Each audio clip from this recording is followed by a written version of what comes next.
Hello, everybody, and welcome to the esports.net Rocket League show. My name is Oliver Bass, joined alongside by Pyro J. Pyro, today we are talking about SSG, Spacestation Gaming, one of the longest-standing rosters, I would say, within RLCS. It's an organization that's been around for a while, but maybe longest-standing roster isn't exactly correct. It's a roster that has had a lot of shuffles throughout the last year, but in its current iteration with Arsenal, Hoxer, and LJ, they seem to be in their best form yet as well. Despite making world championships prior, Pyro, they're looking absolutely phenomenal right now. They really are, and I'll preface this, Bass, with, Space Station low-key been a rival of mine, personally. I'm a big Version 1 fan. I still remember my first esports LAN, last winter major. I'm rooting for Version 1 as I get knocked out by Space Station Gaming. I have Reynolds' dad right beside me, cheering on SSG. I'm like, I don't want to hear it, but now I do.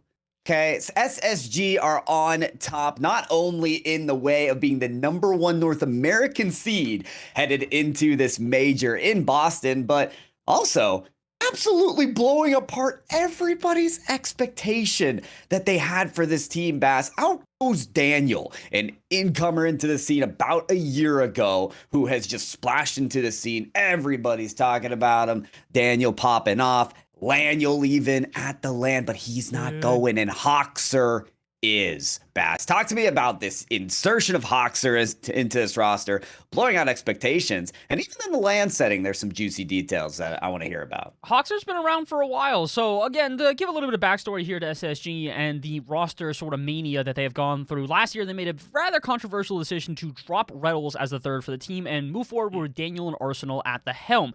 Seemed like this was going to be a good decision until LJ came in and didn't quite mesh with Daniel. So SSG backing their decision, stick with Arsenal as the person to build around rather than Daniel. Let Daniel go to version 1, and Hoxer comes in.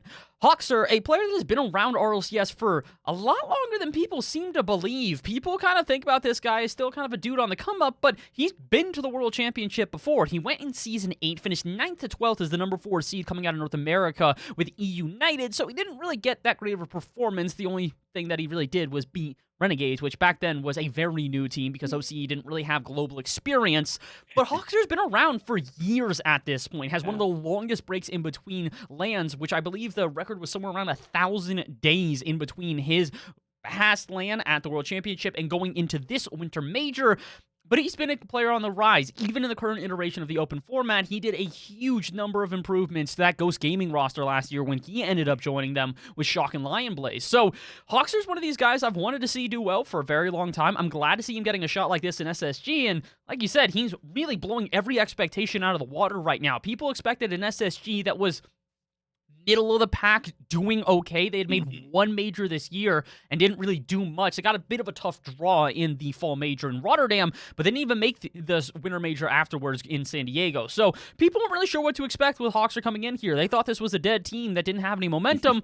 Lo and behold, he proves literally all of them wrong here, Pyro.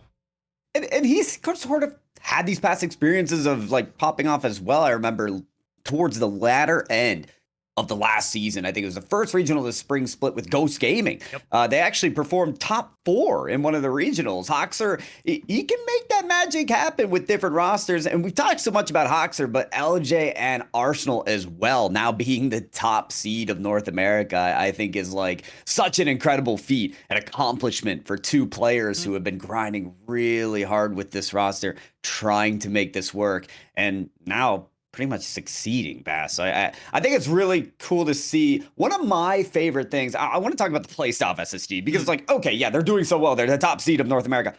Ow, what have they done? What is so special about these three players? I want to hear your tidbit on it, but first I want to throw out mine. Mine is their defense. I think their defense is incredible. It's exceptional. I was watching their series recently against Furia, who are a team built of strikers. You never know what they're going to come up with between Yan, Lost, and Card. They're insane. But somehow on the goal line, they're saving all these shots that no other team you would see make these defensive stops. I love the way that they're able to just somehow predict some of the best strikers' ability to score and take it away. They've been fantastic as a just full team, I would say. I like their rotations as a whole. Arsenal has been one of the, I would say, creators of the off-ball play and the current meta that we actually see it within. It's really him and Reddles who were some of the pioneers of that entire playstyle, and now he's got a little bit more room to grow with that, because before you had LJ and Daniel, who both were rather offensively based. LJ very much still the offense of the team, but Hawkster can do a little bit of everything, and as a solid third for the team to kind of clean up the pieces, that's his biggest role by far. I think he really does sort of play around everybody on his team. He is the glue for that team. One of my favorite quotes I've heard about this was Danger Taco, another one of the casters within the scene, talking about him and said, he's a better version of Andy. He's just a more mechanical version of Andy. Andy was a guy on Dignitas who really held that team together, was one of the best thirds out there, holding the midfield line, playing a good defense, but Hawkster's a little bit more mechanical. He's hitting flip resets. He's going for crazy shots off the ceiling, and having that in your back pocket while also still being a defensive player makes him one of the most threatening new additions in the entirety of the scene. Again, to just more further preface how good this team is looking right now, their 3 placements throughout this winter split: 4th place, 3rd place, 2nd place. They literally went up one every single one of these regional events. So going into this winter major now in Boston, I think the sky's the limit for this team, if I'm being honest. I don't really know what to expect. Before this split, even if they had done well, let's say in the first event, I wouldn't probably have rated these guys, even if they had made the major, to do much of anything. Now they come out the number 1 seed, the most consistent team in NA. They didn't even win a regional. And one of the teams that did win a regional isn't even going to the major. So it's a little bit all over the place right now to think about how NA has been so topsy-turvy. We've had a top 10 that has been competitive. Why'd you have to mention them? Look, man, they're the first team all season to win a major and not go to a major, or excuse me, win a regional and not go to a major event. I know, it just hurts. It hurts, but it further emphasizes why SSG is such an impressive diamond in the rough here in the chaos that has been North America. When you've got teams doing that well but not being able to make major, and other teams that are finishing bottom 3 and then not being able to, then making major after doing a turnaround, it goes to show you. I mean, the runner-up of our last major in San Diego didn't make it either. FaZe isn't even going to be there. Yeah, let's not talk about that, because that's a rabbit hole that you're not going to get me to stop talking about. Listen, and that's inconsistency, right? That is plaguing them, Bass, but consistency has been what has propelled Spacestation Gaming. I mean, we always talk about 4th clan, right? FaZe clan. Okay, yeah, they get 4th. I'm surprised we didn't make a 4th place, top 4 pun about Spacestation Gaming. They consistently make these top 4 performances, and that's what's going to propel you to be the best, especially in a region of North America where you have all these imports. We have. This is, I think, the first major where we have more Brazilian representation than any other country. And part of the reason is because now Furia, now Complexity, 2 Brazilian-dominated teams that are making the major, but on North America's behalf. So to see Space Station do this, and these are all American players, right, Bass, I believe? Yes, but with a Canadian substitute and a coach. So shout out to those 2, Lethamir and help me out here. I believe it's Sad Jr., if I'm not mistaken. Sad Jr., you're right. You're Sad Jr., coach for Space Station Gaming. Listen, now being one of the only American representations, full American representation rosters for North America. The fact that they're making major, the fact that they're going there as the 1 seed, Bass, and they've blown out expectations. Let's talk about the major. Let's get to it. Let's see, what do we think they're bringing to the table at an international space on LAN? How does this context shape their journey? Do they pose that consistency that we've seen from here on out? Do they show their upward trend that they've had towards this whole season and pop off here at the end? Or are people right to sort of discount this team? I think the biggest thing for me is that they don't need to pop off incredibly. What they need to do is stay consistent, because the other big thing about the major is the last chance to earn world spots. And right now, there's a pretty big race in the top 8. For those that do not know, the way that it works is that your performances at LAN directly dictate how many spots your region is going to get into the World's group stage. Now, you can still go to the World Championship through the wild card, but it's 16 teams, and only 8 of those then also get to advance to the group stages, with the other 8 that automatically advance there based on regional placements. It may sound a little bit confusing. It is a little bit confusing, but the reality is all it needs to boil down to is that North America currently holds 4 spots within that top 8.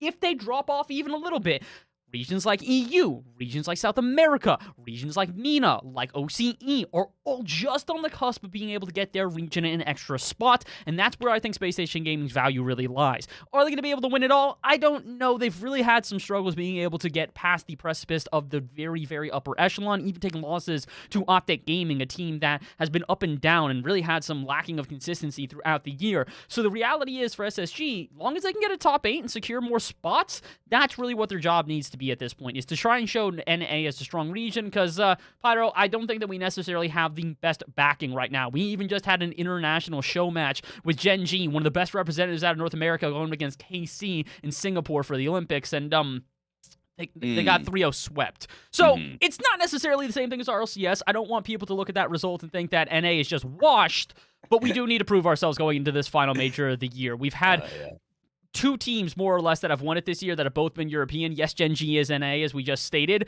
but they're also made of 2 English players. So, NA's got to prove itself, and I think SSG is probably one of our best bets in terms of teams to be able to do it.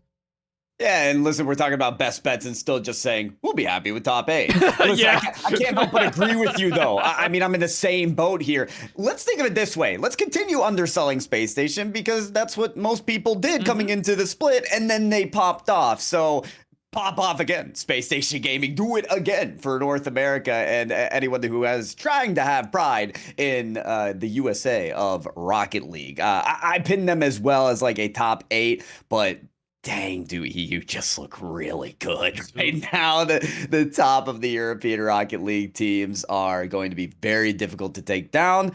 But who knows? Who knows? Space Station Gaming up on the rise. I don't even want to touch Worlds predictions, Bass. Don't. We got a long way to go until Worlds at this point. Yeah. I'm not going there. We'll see. At this point, all we can really do is wait and see. The spring major is coming up in just a little while in Boston. It's only a couple of weeks out at this point. So if you're seeing this video, maybe go and check it out on the Rocket League channel and tune in. You better be cheering for SSG if you're a fan of NA, as they are one of our last hopes. Like you said, more foreign players coming from NA than there are actual grassroots people coming from either United States or Canada. So, well, actually, there's 0 Canadian representation. So let's see how they do. SSG got a lot to prove, and, well, we ain't got much more to talk about here today. Thank you for tuning in to the esports.net Rocket League show. Once again, my name is Oliver Bass, joined alongside by Pyro J, and we'll see you guys next time. Have a good one.